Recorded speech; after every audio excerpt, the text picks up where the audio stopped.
Lepo pozdravljeni na pogovoru z grško avtorico Eleni Kacama, ki ga je z njo pripravila Clarisa Jovanović. Naj jo na kratko predstavim. Clarisa Jovanović prevaja predvsem iz novogrščine, pa tudi iz srbščine, hrvaščine, makedonščine, italijanščine in francoščine. Že 35 let v slovenski prostor prinaša prevode novogrških besedil in pri tem orje ledino. Leta 1986 je izšel njen prvi leposlovni prevod iz novogrščine in odtlej je v slovenščino prelila besedila več kot 15 sodobnih grških knjižnih naslovov. Za svoje prevajanje je leta 2004 v Atenah prejela nagrado Društva grških književnih prevajalcev. Del svoje ustvarjalnosti posveča tudi otrokom. Leta 2020 je pri založbi Malinc izšla njena slikanica Telovadec Nikolaj prežene Tolovaja. Veliko se ukvarja s pravljicami, ki jih prevaja ter literarizira. Zelo opaženo je bilo tudi njeno pisanje kratke proze, predvsem pa poezije. Leta 2007 je izdala pesnitev Zgiban prek Mure, ki je bila leta 2008 nominirana za najboljši prvenec. Leta 2013 je izšla njena druga pesniška zbirka Kimono na otip, leta 2018 pa tretja knjiga poezije Pesnitev izgnana, ki je bila nominirana za Veronikino nagrado. Ob vsem tem se posveča tudi glasbi, zlasti interpretiranju uglasbene poezije in reinterpretiranju ljudskih pesmi. Je avtorica številnih glasbenih in gledališko-glasbenih projektov komornega tipa. Med njimi jih je tudi nekaj za otroke. V omenjenih projektih je sodelovala ne le kot pevka in interpretinja besedila, temveč tudi kot avtorica veznih tekstov, scenaristka in soscenaristka. Eleni Kacama je avtorica proznih, večinoma mladinskih besedil, namenjenih mladim odraslim, ki jih je objavila pri ugledni grški založbi Patakis. Že njen romaneskni prvenec Kot lastovke, ki je v letu izida dobil stanovsko nagrado, je bil uvrščen med bele vrane, leta 2007 pa vključen v učni načrt. Istega leta je nagrajena njena kratka zgodba Lisandrova pravljica, najbolj odmevna pa sta bila romana Kozmodrom in Gorila na Luni, ki sta bila ravno tako uvrščena med bele vrane. Za oba romana je Kacama dobila grško državno nagrado za delo mladinske književnosti, za prvega pa še nagrado literarne revije Diavazu, drugega pa je za mladinski vrhunec leta izbrala prestižna literarna nagrada Anagnostis. V Gorili na Luni spremljamo odraščanje 13-letne Marije, ki živi na nekem grškem otoku. Tam je vsakodnevno sprepredena s fantastiko in zgodovino, individualnost pa z družinskostjo in družbenostjo. Mojstrsko izpisano, presenetljivo in humorno besedilo, ki, podobno kot glavna junakinja romana, vidi lepoto, skrito na najbolj nemogočih mestih, s prvinami kriminalke in pustolovskega romana pripoveduje o tem, kako kratek in hkrati dolg je korak v odraslost, ter kako težaven in obenem izjemen je. Ελένη μου, γεια σου, τι κάνεις? Πολύ καλά. Πώς είστε? Στο βιβλίο μας, το Γορίλα στο φεγγάρι, έτσι. Πρώτα απ' όλα, πες μου κάτι, γιατί συνήθως θα σου κάνω μια ερώτηση, αυτή που συνήθως την κάνω στο τέλος. Με τι ασχολείσαι τώρα, αυτή τη στιγμή, αυτές τις μέρες? Με τι ασχολείσαι? Πηγαίνω στη δουλειά μου κάθε πρωί. Είμαι υπεύθυνη εκδόσεων σε έναν εκδοτικό οίκο, δηλαδή παίρνω ένα πολύ όμορφο κείμενο και του βάζω εικόνες, βρίσκω έναν εικονογράφο, φροντίζω για το χρονοδιάγραμμα, το εξώφυλλο, να είναι σωστό το βιβλίο, το σχήμα, το χαρτί. Αυτή είναι η δουλειά μου. Στο πατάκι, έτσι. Είναι στο Πατάκι. Ναι, ναι. Τα τελευταία 3 χρόνια δουλεύω ως υπεύθυνη εκδόσεων στο Πατάκι, γιατί δουλεύω στις εκδόσεις περίπου 18 χρόνια ως υπεύθυνη εκδόσεων, αλλά δούλευα σε άλλους εκδοτικούς οίκους. Και τώρα χαίρομαι που γύρισα στο εκδοτικό μου σπίτι, γιατί στο Πατάκι εκδίδω και τα βιβλία μου. Οπότε είμαι στο παιδικό εφηβικό τμήμα. Κάνω μια αρκετά μεγάλη διαδρομή για να φτάσω στο κέντρο της Αθήνας, που είναι ο εκδοτικός οίκος. Και όταν γυρίζω, έχω 2 κόρες, οπότε ασχολούμαι πολύ με αυτές. Να σου ζήσουμε. Να είσαι καλά, σε ευχαριστώ. Είναι πολύ απαιτητικό και αυτό το κομμάτι και επίσης δειλά-δειλά γράφω το επόμενο βιβλίο μου. Αυτά είναι τα πιο σημαντικά. Είναι μυθιστόρημα ή διηγήματα, τι θα είναι? Είναι ένα μυθιστόρημα το οποίο είναι αρκετά απαιτητικό, γιατί με αφορά και επειδή με αφορά κάπως και την οικογένειά μου, είναι λίγο πιο... δυσκολεύομαι λίγο να αποστασιοποιηθώ, αλλά είναι μυθιστόρημα.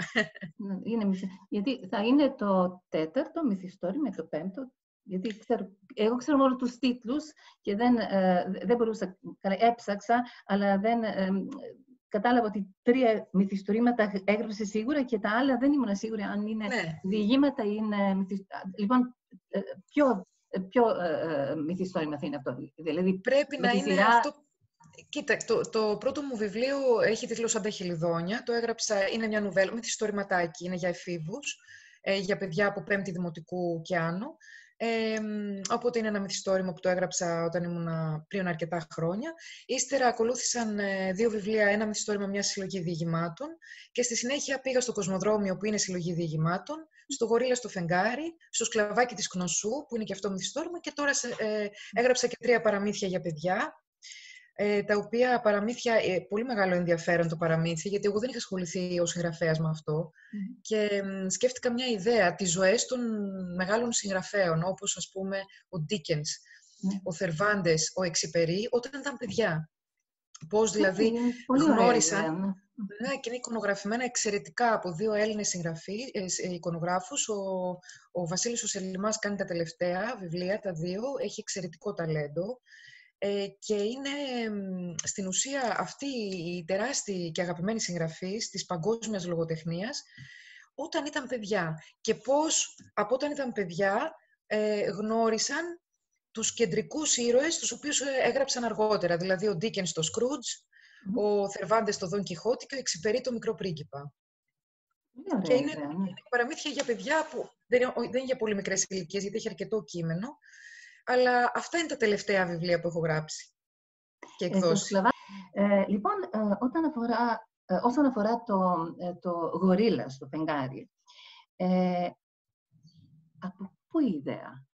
Γιατί πρώτα απ' όλα, εγώ όταν βλέπω το Φεγγάρι, βλέπω κάποιο πρόσωπο λιγάκι φοβισμένο. Δεν βλέπω κανένα γορίλα.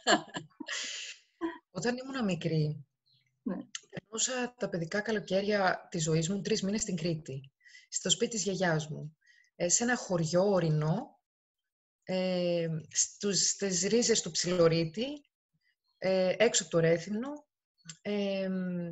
Ήταν μαγικά για ένα παιδί εκεί, η φύση, οι σχέσεις, οι μυρωδιές, η μουσική, τα πάντα.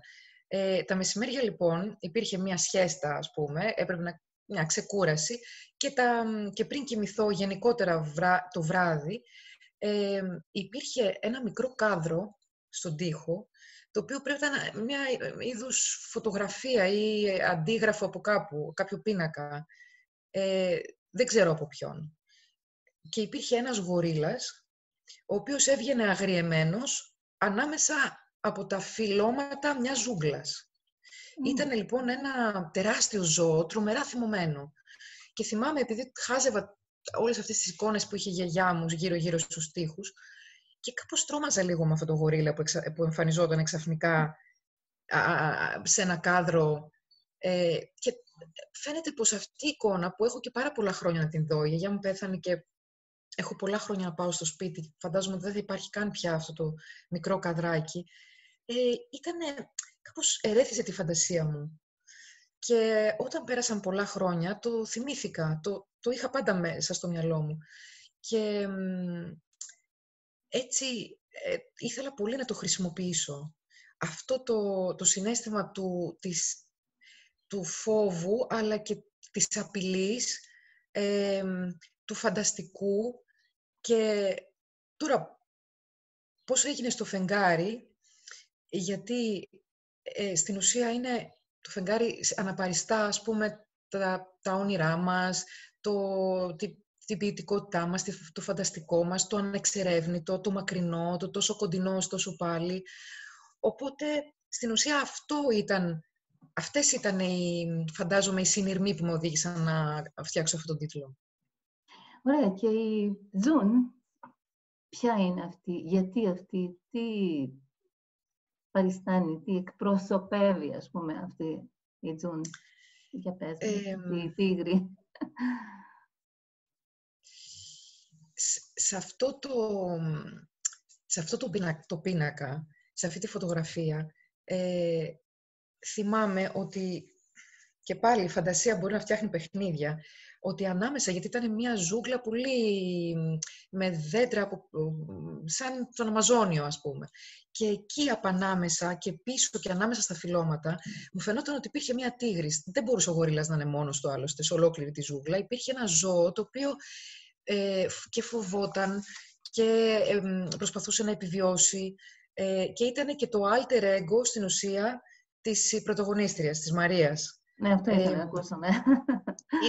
Ήταν ας πούμε, το ζωάκι μέσα της. Ναι, γιατί την προστατεύει και την αγαπάει. Ναι, και είναι και η παρέα της, γιατί η Μαρία είναι πολύ μοναχικό κορίτσι. Και την προστατεύει και πολύ και την βοηθάει στις μοναχικές στιγμές και στη ζωή της στην επαρχία. Ναι, βέβαια. Γενικά, πρόσεξα ότι τα ζώα παίζουν μεγάλο ρόλο σε αυτό το μυθιστόρημα. Πάρα πολλά ζώα. Είναι και το κουνελάκι, ο Μπίλι, είναι και η Μανταλένα. Και πολλά άλλα. Λοιπόν, τα ζώα παίζουν κάτι. Γιατί τόσα ζώα που έχουν, βέβαια, είναι σαν άνθρωποι αυτά τα ζώα. Έχουν χαρακτήρα ανθρώπινο. Ναι, ακριβώς. Δηλαδή, πρόκειται για έναν ζωολογικό κήπο στην ουσία που ελευθερώνεται μέσα σε ένα χωριό. Έχει μια αλληγορία βέβαια. Είναι τολμώ να πω, ένα σουρεαλιστικό παραμύθι, ας πούμε, αυτό. Τα ζώα για μένα είναι πολύτιμα και λογοτεχνικά, μυθοπλαστικά, με την έννοια ότι συμβολίζουν όντως διαφορετικούς χαρακτήρες, ανάλογα με τα μεγέθη και την ιδιοσυγκρασία, ας πούμε, της κάθε ομάδας ζώου. Και κάπως και η συμβίωση με τον άνθρωπο έχει και μια συμβολική και, αν θέλετε, και λίγο οικολογικό χαρακτήρα. Όλο αυτό το πάντρεμα του ανθρώπινου στοιχείου, της φύσης και των ζώων, εμένα μου δημιούργησε ένα πάρα πολύ ωραίο καμβά να χτίσω τους χαρακτήρες μου και να φτιάξω την ιστορία μου. Και βέβαια αγαπώ τα ζώα, αλλά θεωρώ ότι είναι και πολύ αβανταδόρικο όσον αφορά τη δική τους, τη σιωπή τους, ας πούμε, η σιωπή τους που τα λέει όλα, ο όγκος τους, η φωνή τους. Νομίζω ότι είναι μοναδικά και πολύ χαρακτηριστικά και για αυτό το βιβλίο. Λοιπόν, εμένα μου άρεσε πάρα πολύ, κάτι που είναι για μένα πάρα πολύ συγκλονιστικό. Είναι το γεγονός ότι η φύση δεν είναι μόνο χάδια και φιλιά. Ναι, η φύση είναι και άλλο πράγμα. Συμβαίνουν πράγματα, ας πούμε, εκείνη η σκηνή που το λιοντάρι σφάζει το ελάφι. Λοιπόν, ακριβώς αυτό μου άρεσε, δηλαδή, ότι δείχνεις τη φύση και τα ζώα όχι μόνο σαν κάτι πλάσματα που έχουν κάποια αθότητα, καταλαβαίνεις, είναι και άλλο πράγμα, είναι και αυτή τη άλλη μεριά της φύσης. Ισχύει. Είναι σκληρή, που είναι... Πολύ. Και είναι και η επιβολή του δυνατού προς τον αδύνατο. Και αυτό συμβαίνει και στους ανθρώπους. Ναι, ακριβώς, ναι.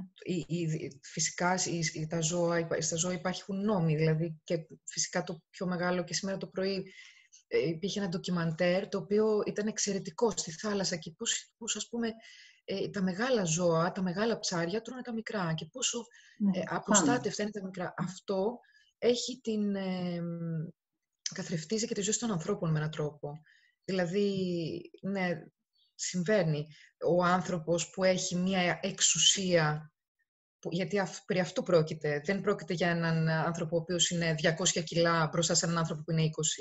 Είναι μιλάω στην ουσία για τους ανθρώπους οι οποίοι έχουν μια δύναμη που δεν είναι μυϊκή πια, γιατί δεν είμαστε στη ζούγκλα πια, αλλά είναι μια δύναμη που πηγάζει από, μπορεί να είναι πολιτική εξουσία, μπορεί να είναι από λήψη αποφάσεων, μπορεί να είναι οτιδήποτε μπορεί να επιβληθεί στους υπόλοιπους τους αδύναμους, που μπορεί να είναι η μάζα των ανθρώπων. Και εκεί, ας πούμε, αυτό με έχει απασχολήσει πάρα πολύ. Γι' αυτό και θεωρώ ότι και αυτή η πολιτική άποψη που πιστεύω ότι ο άνθρωπος μπορεί να δείξει ποιος είναι μόνο άμα έχει εξουσία. Ναι, σοβαρά, ναι, όντως, επειδή αυτός ο Απόστολος, Αποστολάκης, ο υπουργός, φαίνεται, λοιπόν, έδειξε ποιος είναι όταν έγινε υπουργός. Ναι. Λοιπόν, και η γυναίκα του επίσης. Ναι, και η γυναίκα του. Ακόμα περισσότερο, ναι.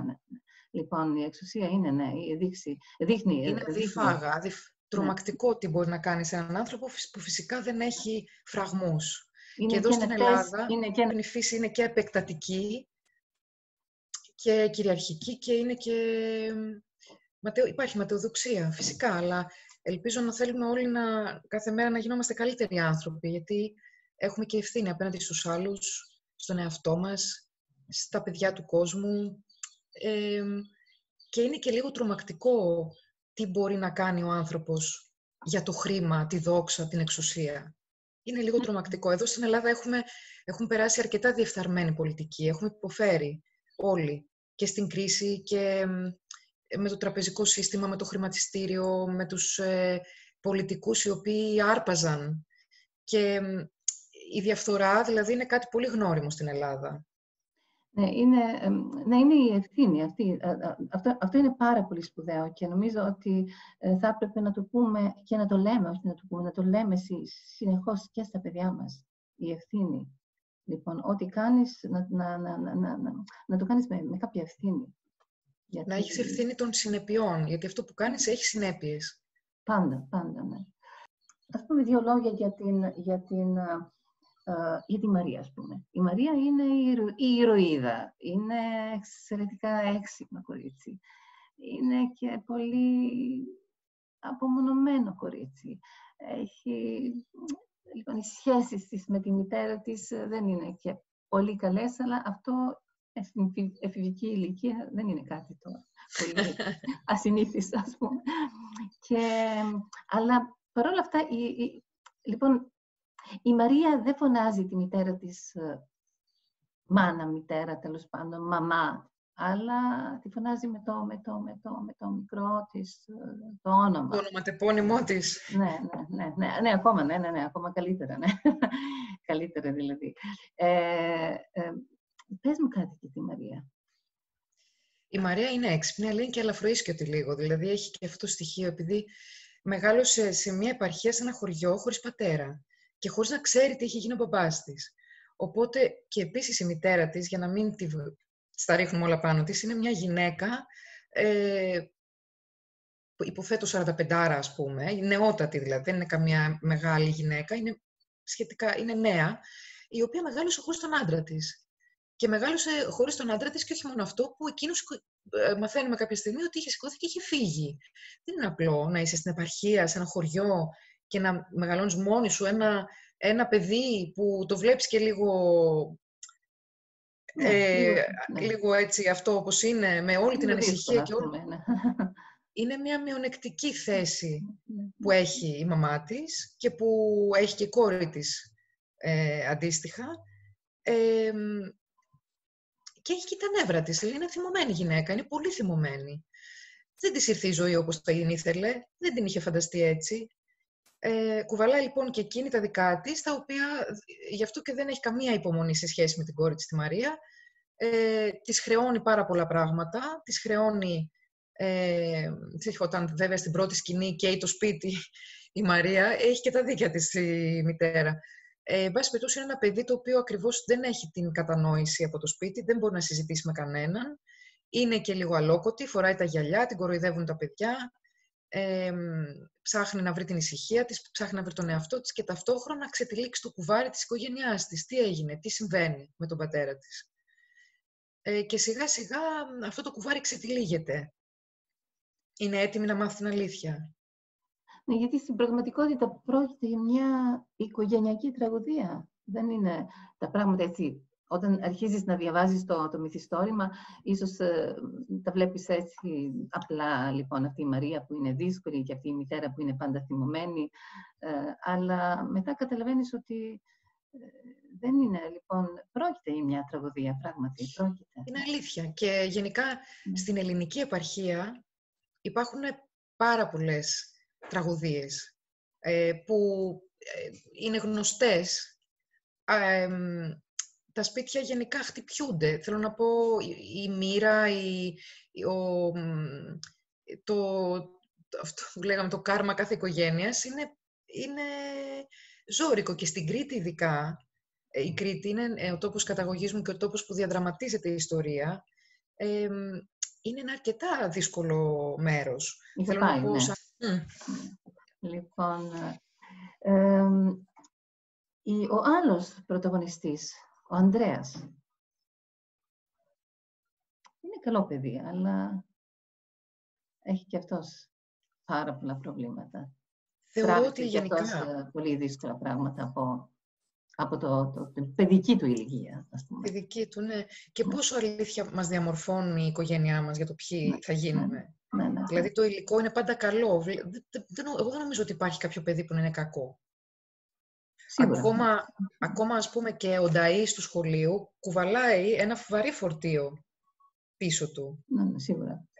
Φυσικά αυτό όταν στην ενηλικίωση, ας πούμε, όταν ενηλικιώνεται ένα παιδί, εάν συνεχίσει να έχει αυτή τη συμπεριφορά, μετά πια υπάρχει ένα πρόβλημα κοινωνικό. Αλλά ο Ανδρέας είναι και αυτός που προέρχεται από ένα δύσκολο περιβάλλον και ναι, τα καθορίζει αυτά τα παιδιά από πού προέρχονται. Τα καθορίζει. Σίγουρα. Έχουμε μετά είναι ο Κωστής, ναι. Και μετά έχουμε πολλά πρόσωπα, αλλά τώρα δεν μπορούμε να τα πούμε και όλα, αλλά είναι και ο Γιάννης, ο πατέρας της Μαρίας, ο οποίος, λοιπόν, το βλέπουμε μόνο στο τέλος, αλλά είναι, πάντα η σκιά του είναι, λοιπόν, είναι μέσα στο σπίτι, είναι μέσα στην καρδιά της Ιωάννας Παλμύρας, έτσι, είναι και στην καρδιά της κόρης της, γιατί το ψάχνει όλη τη ζωή της, δηλαδή, αλλά είναι και δεν είναι. Λοιπόν, είναι αυτό και εκείνο το σιρτάρι του, ξέρεις, γεμάτο με αυτά τα κουρδιστά παιχνίδια. Είναι πολύ ενδιαφέρον. Λοιπόν, εγώ θα έλεγα ότι είναι και αυτός ένας πολύ σπουδαίος πρωταγωνιστής, ο οποίος δεν φαίνεται. Ναι. Είναι άβαντος. Ναι, και είναι και σπουδαίο, γιατί είναι ένας εφευρέτης ο Γιάννης, ο μπαμπάς. Είναι πολύ ένας σπουδαίος εφευρέτης, ο οποίος δυστυχώς η Μαρία είχε την ατυχία να έχει ένα μπαμπά, ο οποίος δεν μπορούσε να σταθεί στο ύψος των περιστάσεων όταν έπρεπε. Ήταν ένας άνθρωπος ο οποίος φτιάχνει τρομερά πράγματα. Ήταν ένας σπουδαίος εφευρέτης. Και αυτός αλόκοτος, έτσι, με τις ώρες που δούλευε, με όλα αυτά τα μικρά απειροελάχιστα πράγματα, με τα συρτάρια του, με τον κόσμο του. Που όμως, όπως ξανά είπα, δεν στάθηκε στο ύψος τον γονάτισε. Γονάτισε από την ευθύνη ενός πράγματος που του φόρτωσαν και δεν κατάφερε να σταθεί για την οικογένειά του, οπότε φυγαδεύτηκε στην ουσία.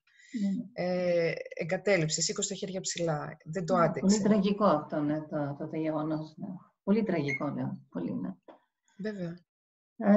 Λοιπόν, ένα βαρετό βιβλίο σε βάζει για ύπνο, έτσι. Προπαντός, μιλώντας για τους για τα παιδιά, ας πούμε, για τους εφήβους. Εγώ μπορώ να το, ας πούμε, μπορώ να διαβάζω και βαρυτά βιβλία, αν πρέπει, ναι, αλλά και αυτό το βιβλίο σου, αυτό το γορίλα στο φεγγάρι, δεν είναι καθόλου βαρετό βιβλίο. Έχει πρώτα απ' όλα έχει διάφορα στοιχεία. Έχει και στοιχεία του λεγόμενου, ας πούμε, μαγικού ρεαλισμού, για το οποίο εγώ νομίζω ότι δεν... Εγώ ασχολούμαι πάρα πολύ με τα δημοτικά τραγούδια και τα ελληνικά, μετέφρασα αρκετά, ναι, και λέω, και το είπα πριν 20 χρόνια, έγραψα κάτι εκπομπές για το ραδιόφωνο και έγραψα ότι αυτός ο λεγόμενος μαγικός ρεαλισμός υπάρχει στα δημοτικά τραγούδια, στα ελληνικά. Πάρα πολύ, λοιπόν. Προσωπικά, ναι, βλέπω στοιχεία του μαγικού ρεαλισμού, του ντόπιου, του ελληνικού, ας πούμε. Και μετά βλέπω και, βέβαια, στοιχεία, ξέρω εγώ, όπως και να είναι η φαντασία από τη μία μεριά και από την άλλη είναι η πραγματικότητα και όλα και μπλέκονται, έτσι. Και δεν μπορείς... Λοιπόν, μερικές φορές δεν ξέρεις τι είναι αλήθεια και τι συνέβη στην πραγματικότητα και τι συμβαίνει στα όνειρα και στην φαντασία της Μαρίας, η οποία είναι, όπως έχουμε ήδη πει, ένα εξαιρετικά έξυπνο κορίτσι και έχει βέβαια και αυτά στο μυαλό της πολλά, με πάρα πολλά πράγματα. Και μετά να σου πω, λοιπόν, εγώ θα έλεγα για το μυθιστόρημα ότι είναι και κατά κάποιον τρόπο που λέμε εμείς και οικογενειακό μυθιστόρημα. Είναι και ιστορικό μυθιστόρημα. Είναι και αστυνομικό, θα έλεγα. Έχει πάρα πολλά στοιχεία του αστυνομικού, του καλού βέβαια. Δεν μιλάω για kids, έτσι, μιλάω για λογοτεχνία, έτσι. Και βέβαια, αφού έχει, τι να σου πω, λοιπόν, στοιχεία του αστυνομικού μυθιστορήματος, σίγουρα είναι ενδιαφέρον για εφήβους. Γιατί αυτοί προπαντός που διαβάζουν σήμερα, ξέρεις, από την οθόνη, από τις οθόνες διάφορες, αλλά δεν διαβάζουν και πολύ τα βιβλία, ας πούμε, βιβλία από χαρτί που λέμε. Λοιπόν, ναι, πρέπει να, λοιπόν, βρήκες έναν τρόπο να τους κάνεις να διαβάζουν αυτό το βιβλίο. Μακάρι, γιατί εγώ θεωρώ ότι δεν είναι εύκολο βιβλίο. Καθόλου. Δηλαδή δεν είναι εύπεπτο, είναι δύσκολο. Είναι πολύπλοκο, είναι πολύ... Εγώ όταν το μετάφραζα, να σου πω, είπα στην Μπάρμπαρα, λέω, φοβάμαι, μήπως τα δικά μας τα παιδιά, λέω, μήπως, ξέρω εγώ, θα μπορέσουν να το διαβάσουν έτσι.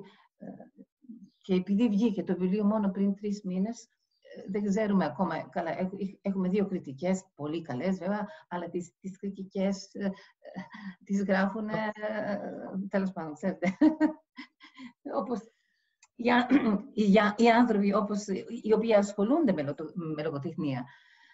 Τώρα δεν μπορώ ακόμα να σου πω αυτή τη στιγμή πόσοι ας πούμε, νέοι, ας πούμε, επειδή είναι νεανικό μυθιστόρημα, πόσοι νέοι το διάβασαν στη Σλοβενία. Αλλά είναι όπως λες και εσύ, συμφωνώ, Εμένα ο μαγικός ρεαλισμός μου αρέσει πολύ. Μου αρέσουν τα παράδοξα στη ζωή. Δηλαδή το να ξυπνάω το πρωί και να πρέπει να πληρώσω το λογαριασμό μου και να παίρνω το λεωφορείο να πάω στη δουλειά μου και μετά να γυρίζω, βαριέμαι. Μ' αρέσουν τα απρόοπτα, τα απρόβλεπτα, μια παράξενη συζήτηση. Κάτι να σε προχωράει, να σε πάει παραπέρα. Μια παραξενιά. Μ' αρέσουν οι ενδιαφέρουσες συζητήσεις που άλλοι μπορεί να τις βλέπουν σαν, ας πούμε, περιθωριακές ή σαν περιθωριακούς ανθρώπους. Νομίζω ότι αυτοί οι άνθρωποι είναι πολύ ενδιαφέροντες.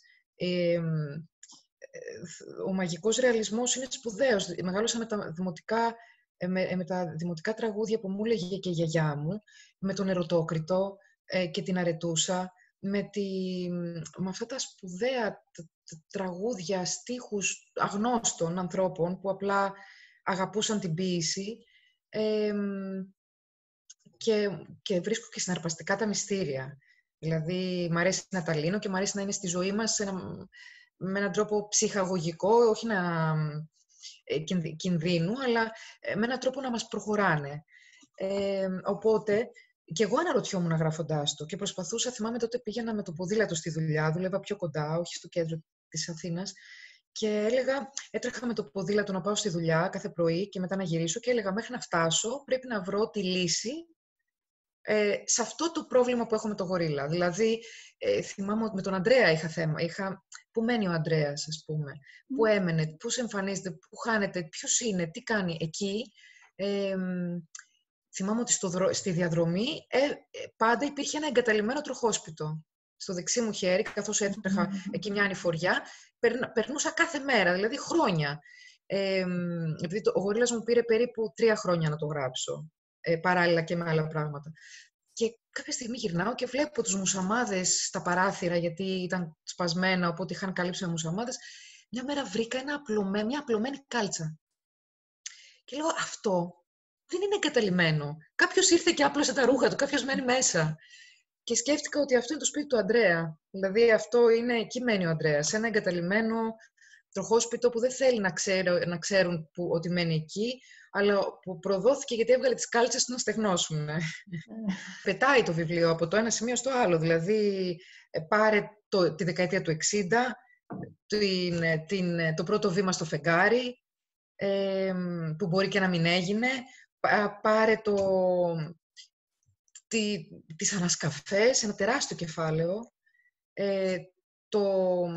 τα ευρήματα, την πολιτική, το θέμα με τον μπαμπά της, την ιστορία που συνέβη ανάμεσα στα δύο αδέρφια. Από όλα έχει μέσα, ναι, είναι πολύ παγκοσμίο, ναι, πολύ σπουδαίο, πάρα πολύ σπουδαίο. Τώρα δεν ξέρω, ας πούμε, στην Ελλάδα, το βιβλίο μου που έχει πολύ μεγάλη επιτυχία στους εφήβους, είναι το Κοσμοδρόμιο. Και στην αρχή είναι μια ιστορία, είναι ένα βιβλίο το οποίο έχει διηγήματα. Δηλαδή το Κοσμοδρόμιο έχει κάνει πολλές εκδόσεις και έχει πάρα πολύ μεγάλη απήχηση στους εφήβους. Γιατί? Ενώ στην αρχή μου λέγανε διηγήματα. Τρελάθηκες. Τι γράφεις διηγήματα για τους εφήβους? Οι έφηβοι δεν διαβάζουν διηγήματα. Αλλά τελικά πόσο λάθος ήταν αυτή η άποψη, διότι κάθε διήγημα, επειδή διαδραματίζεται σε διαφορετικό μέρος του κόσμου και είναι μικρό, ακόμα και ο έφηβος που δεν του αρέσει το διάβασμα, θα διαβάσει 5 από αυτές τις ιστορίες και θα αναζητήσει και τις άλλες. Ο Γορίλας είναι πιο κρυφό βιβλίο, πιο περιπετειώδες, πιο μεγάλο. Θέλει δηλαδή μια αφοσίωση για να μπεις μέσα, ναι, και ειδικά οι έφηβοι. Ναι, οπωσδήποτε, ναι. Και η ανάγνωση είναι ουσιαστική. Ναι. Η ανάγνωση δεν είναι εύκολη για τα παιδιά που είναι ακίνητα και θέλουν να κάνουν 500 πράγματα το λεπτό. Έχει ένα κόπο να διαβάσουν και τα μικρότερα παιδιά και πόσο μάλλον οι έφηβοι. Οπότε θεωρώ ότι είναι ένα βιβλίο το οποίο θέλει να το ανακαλύψει κανείς και να το εξερευνήσει και να το φτάσει μέχρι. Είναι ένα ταξίδι μεγάλο. Ναι. Σίγουρα είναι και δεν είναι μόνο για νέους. Εντάξει, γράφει από κάτω νεανικό μυθιστόρημα, αλλά σε όλους τους γνωστούς μου λέω, μα να το διαβάσετε, δεν είναι μόνο για παιδιά. Δεν είναι αλήθεια. Είναι γεγονός. Απλά χαρακτηρίζεται επειδή... Από αυτή τη μεριά, γιατί να γράψει ένα μυθιστόρημα που να είναι και για νέους και για... Βλέπουμε πόσα κούπαμε. Τι βιβλία σου άρεσαν σε σένα όταν ήσουν έτσι, 12χρονων, όπως η Μαρία? Όταν ήμουνα λοιπόν μικρή, μου άρεσε πάρα πολύ ο Καζαντζάκης, γιατί όμως τα βιβλία του... Ο Καζαντζάκης έχει γράψει 2 βιβλία που είναι για παιδιά. Το Μέγα Αλέξανδρο και τα Παλάτια της Κνωσού. Τα οποία είναι ογκώδη βιβλία με κάποια μικρή εικονογράφηση.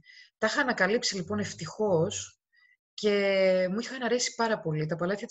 Στα Παλάτια της Κνωσού με μετέφερε εκεί στην Κρήτη, στα Παλάτια της Κνωσού. Ήταν απίστευτο το ταξίδι που έκανα με αυτό το βιβλίο. Ο Hemingway, κάποιες ιστορίες, ο Γέρος και η Θάλασσα ήταν πολύ ενδιαφέρον.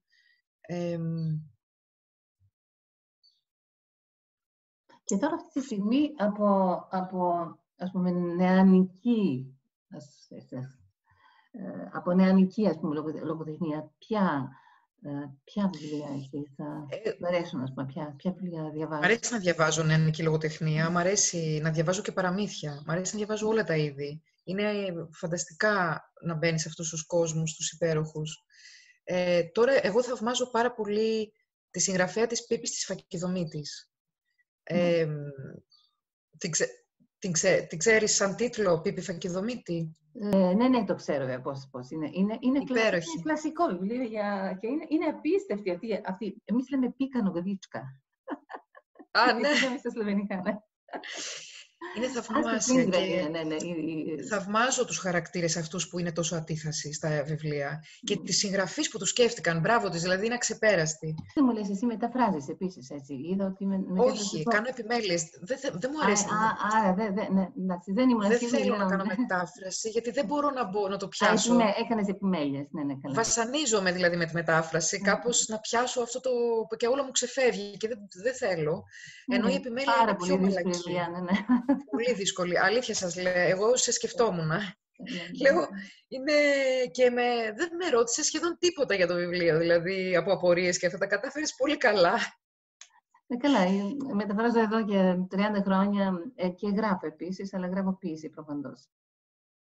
Και διηγήματα επίσης, λοιπόν, ξέρω αυτό το πρόβλημα και από τις δύο πλευρές. Λοιπόν, κάτι ήθελα να σε ρωτήσω ακόμα.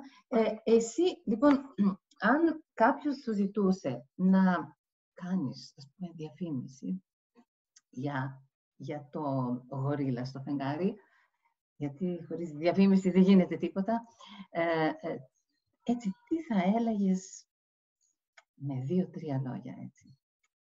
Λοιπόν, πάτε να διαβάσετε το βιβλίο, γιατί?